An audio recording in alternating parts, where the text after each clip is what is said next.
Showing God's word declares that the time is coming and already is here when, by the power of God's Spirit and living, shall worship the Father as He deserves to be worshipped. And God is Spirit, and they that worship God must worship God in spirit and in truth. If you still got to worship all God in your belly, just lift your hands, lift your voice. Just cry out to God, the rock, the angels, in the courts of the house of God. For He, our God, is worthy to be praised. It's time for ministry.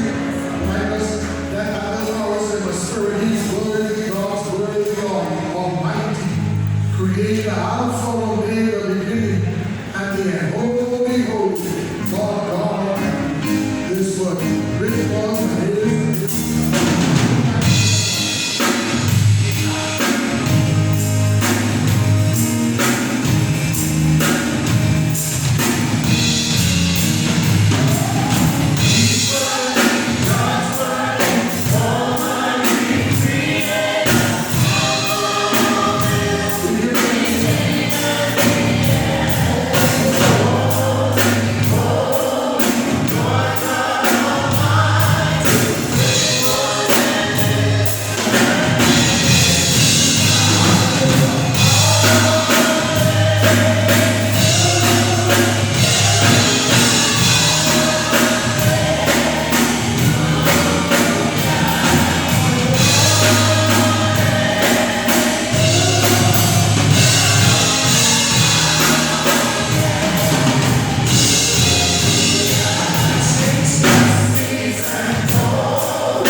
In response to the psalmist who declares, "Oh, that men and women should praise the Lord for His wonderful works unto the children of men."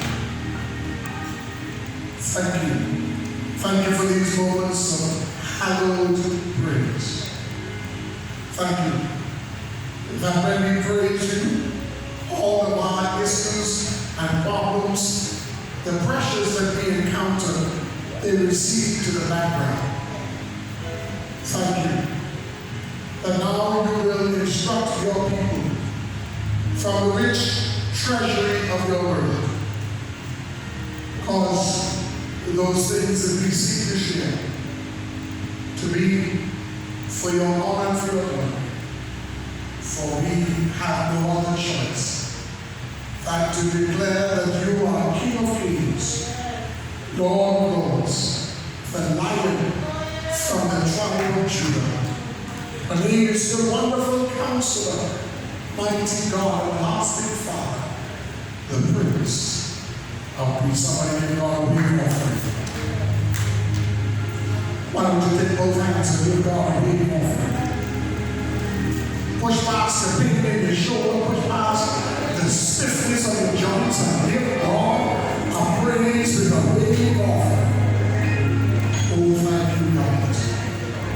may be seated in the presence of our Lord.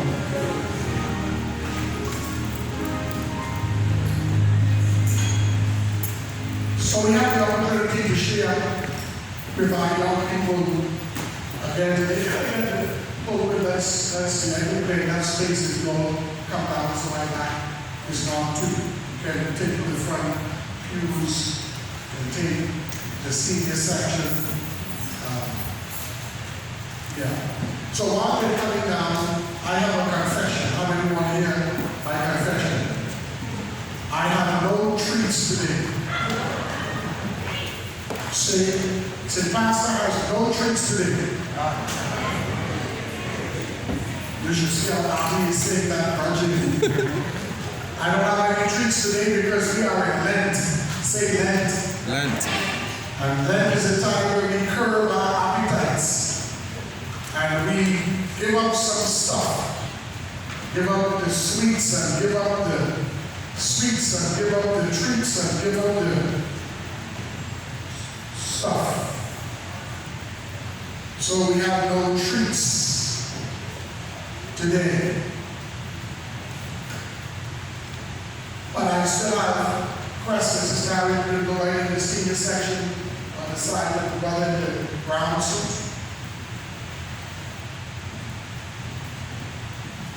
God sit there, Reverend, sit there, Brother Hall. Wonderful. So,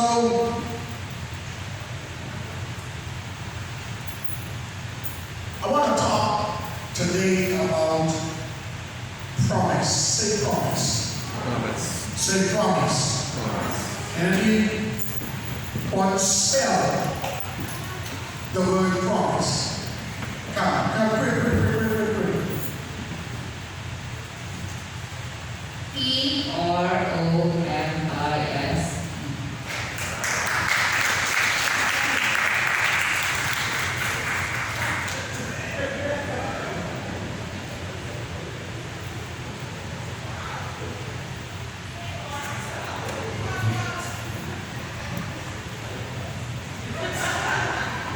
So promise had 7 letters, so I gave him $7.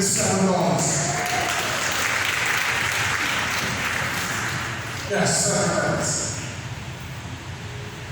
Can someone tell me what does the word promise mean?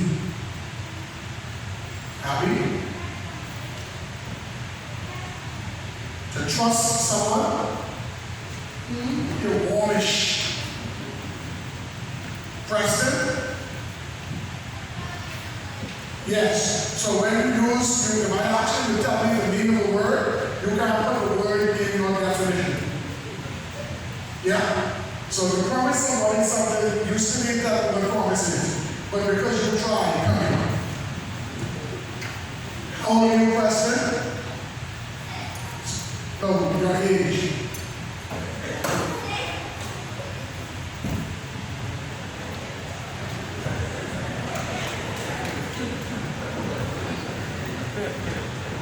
Can somebody tell me what the word promise means?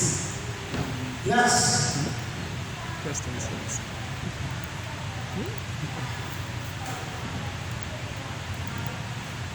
Come in, you give me a whole sentence and an explanation comes. So that's I can come down as I'm trying to repeat all the previous sentence. Say that again. Promise means if you promise someone that you're going to get them something, you have to do it. Yes, so you give somebody a word and you are expected to keep it. Yes? All right. I want to jump a lot.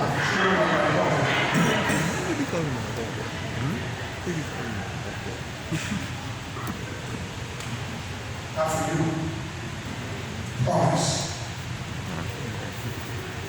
So the first thing I want to tell you is that God makes promise. Promise. God makes a promise.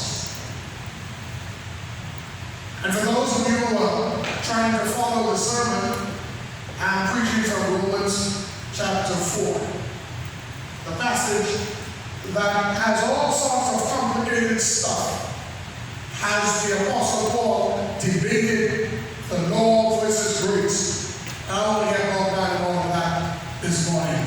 I want to declare that God makes a promise. What was the promise that God made based on Romans chapter 4 and also based on Genesis chapter 17? What was the promise that God made? Yes? God promised Abraham that he would give him a son. Now, before I give you what I have for you, how old was Abraham when God made that promise? How much? 99? Anybody else? How old was he? 100? So which is it, 99 or 100?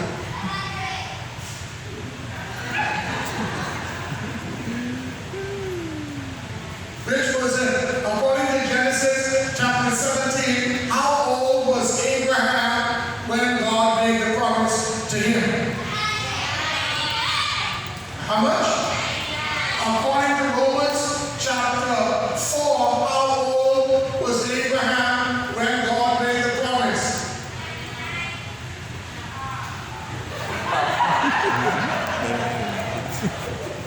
So I will give you half the dollar for half. Come get your money for $30. Not Preston, you just call me. I don't need. So God made a promise to Abraham that he would give him a son. And what was the name of the son that God eventually blessed Abraham with? What was the name of that son? No, somebody else. I can't give one person all the money today. Yes. Isaac. His name was Isaac. What was Isaac's mother's name? You only get $3 for Isaac. That was an easy answer. What was his mother's name? Sarah. Sarah, yes. You get $2 for that. That's an easy question to count. God makes a promise. God says, 7-1.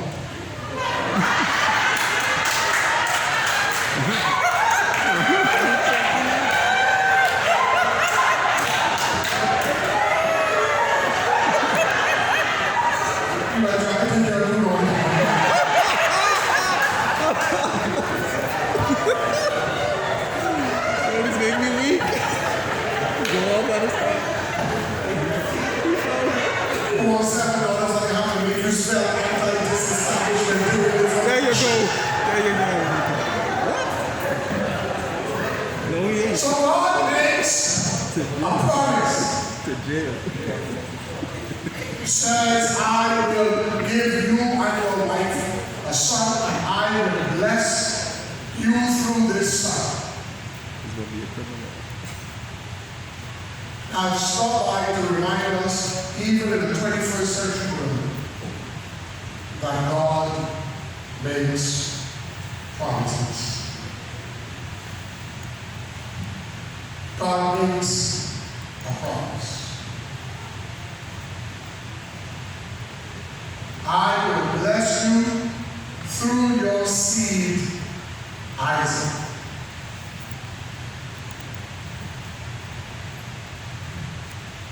God makes promises.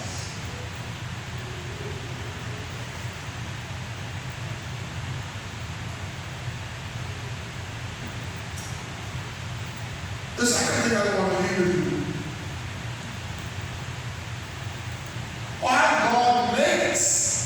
promises. Faith believes God's promise. Faith believes God's promise. How do we know it? Because the Bible says even in Genesis and in Romans and when you get a chance to read in Hebrews chapter 11, it says that Abram believed the promise that God gave him and it was counted unto him as righteousness.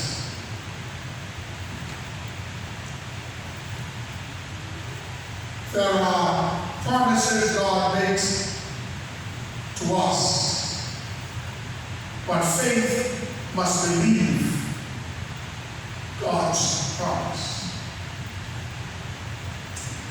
Sometimes things don't look as if it's going to work out, but true.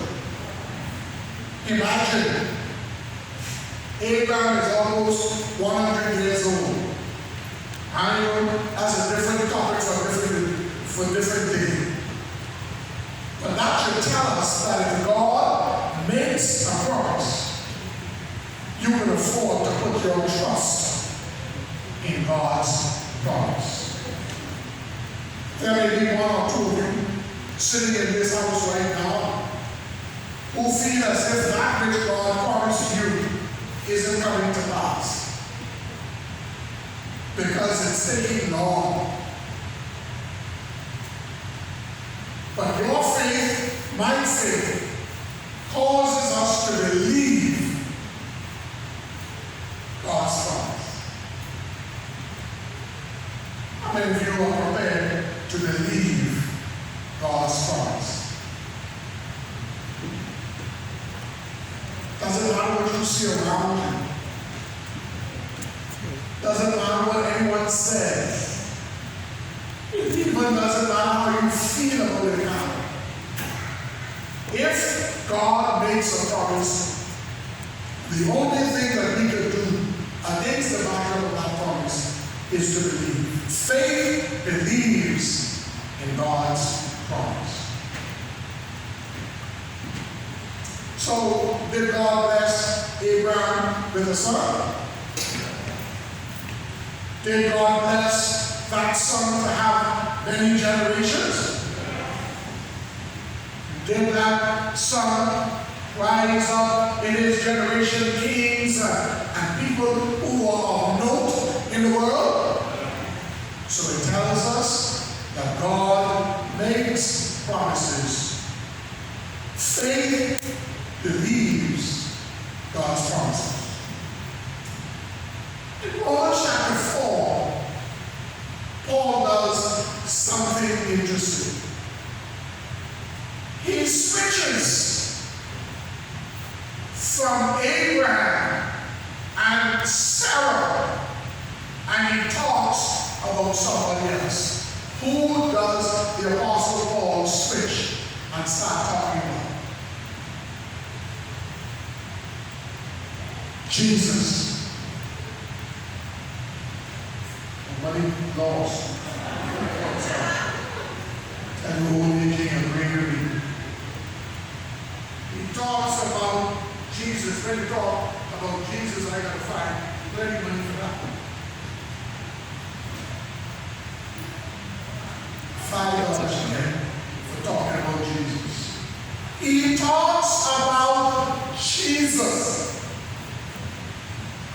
Because the truth is that Jesus is the fulfillment of God's promise. You may say, but Pastor, you just said that the promise was to Abraham. Abraham had a son and named him Isaac. How Jesus get it done? Because Abraham will die, Sarah died, Isaac died, all of Isaac's generations died. Jesus was born, and he is the fulfillment of that promise. Why we know it? Because we just finished celebrating the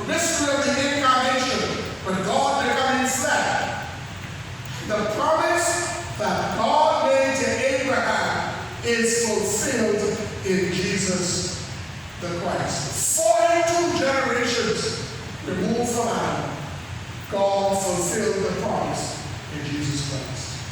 What does that mean, guys? It means everything that we need to know about God, He put it in Jesus.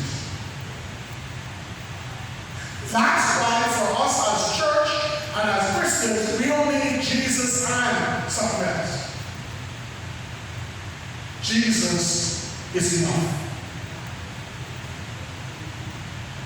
Those of us who have trusted Jesus, we have found Him not just to be enough, Sister Beth, we found Him to be more than enough.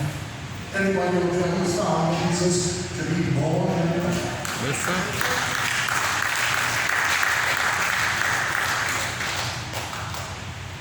In other religions, in the Hindu religion, they got a God for almost everything. Because they can't conceive of one person being able to do all these things. But when we need a lawyer, we talk to who? We talk to Jesus. And He's our lawyer. We need a doctor, we talk to Jesus, and He's our doctor. You need money, we talk to Jesus, and He sends help from His holy application. You got a problem with your marriage, you talk to Jesus, He fixes that.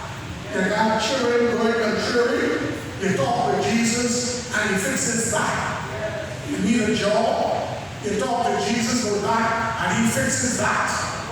You need peace on your job, you talk to Jesus, and He fixes that. Do I need to go on? Everything we need, Jesus answers it. I think it was Andre Crouch who used to say, Jesus is the answer. For the world today, above Him there's no other. Jesus is the way. He says, even when they got questions in the corners of the mind, traces of discouragement, all these things, peace, terrified, all they do is look to Jesus. So Paul says, yes, the promise starts with Abraham. Partly it's complete and fulfilled in Isaac. But the ultimate fulfillment of that promise is in Jesus. What does that tell you? If you do not have a relationship with Jesus, you are missing out on the weight of God's promise. That's whether you're young, middle-aged, or old. When you have a relationship with Jesus, all of the promises of God are available to you. Jesus is the fulfillment of the promise of God. But it's not just that. Because Paul looks at the life of Jesus, and Jesus' life is no ordinary life. And when we come to the Gospel of Mark, it adds another dimension to this whole mix. Because Jesus tells His disciples that He's going to suffer and die. We hear of how Peter took him on the side and said to him, don't go say that. Because you are Messiah, there is no death in this. But how many of you know, if He didn't die, the promise would not be complete? Because Jesus came into the world to save, to give His life as a substitute substitute for our lives. He died so that you and I may live. And how do we know that Jesus is the fulfillment of God's promise? Because the resurrection completes God's promise.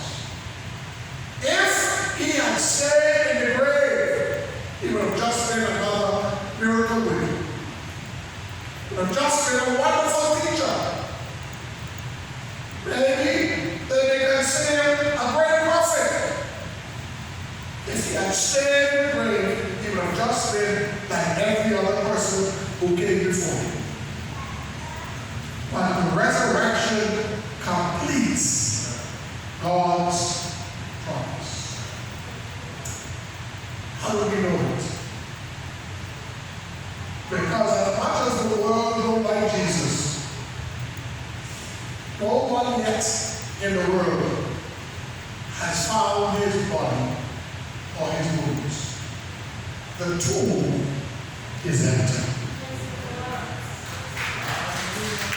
The grave couldn't hold him. When I was off in seminary in Jamaica, could be in 91, 92, there was a big furore. Because, you know, the Jamaicans, my blood people, they made up a religion called Rastafarianism based on their perception of who Selassie was.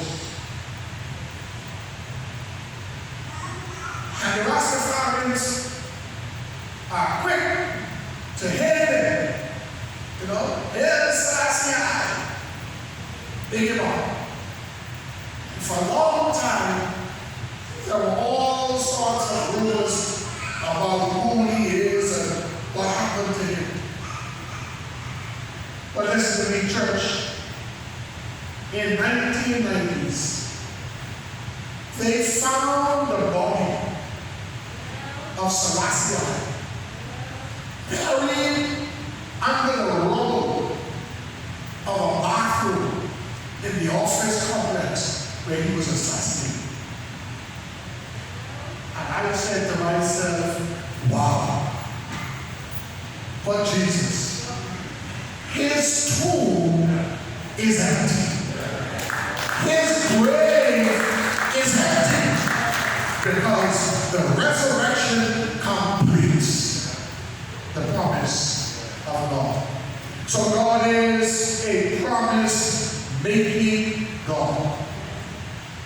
But God is also a promise-keeping God. Yes, he is. I say, you, my young friends,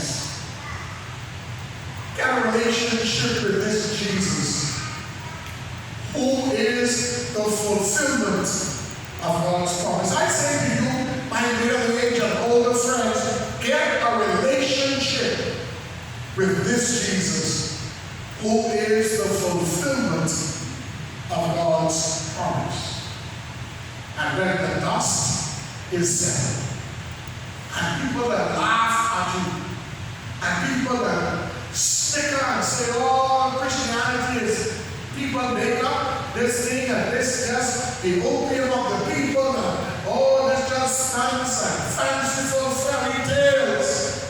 When the dust is settled, you and I will be on the winning side. You should, I say, in the presence of a God who makes promises. God makes promises. God makes a specific promise. And faith believes the promise of God. Jesus is the fulfillment of that promise, and the resurrection completes God's promise. Question is, what you believe in? Who you believe in? Right now, it's clear in our country we're going to end up in our political season. The candidates are being rolled out. Every party, we probably got up to 8 or 9 parties playing or fighting in this election. So candidates cannot. We know you will go sorry and get a deposit back. But candidates cannot.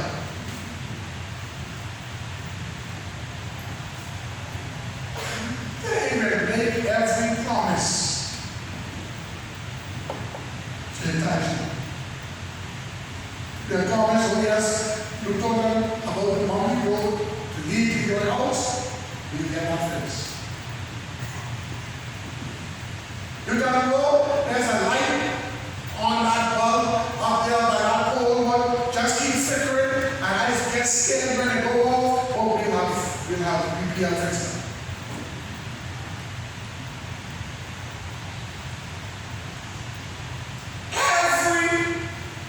How much people you got in your house? 10 folks. Oh, yes, 9 of them will get jobs. I promise you.